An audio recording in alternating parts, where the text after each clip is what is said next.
was made known by the message of an angel, may by his passion and cross be brought to the glory of his resurrection, through the same Christ our Lord.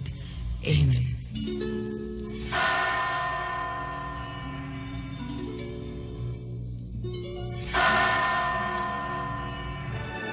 RPN Radio Philippines Network, Radyo Ronda, DZKI Iriga, member kapisanan ng mga broadcaster ng Pilipinas.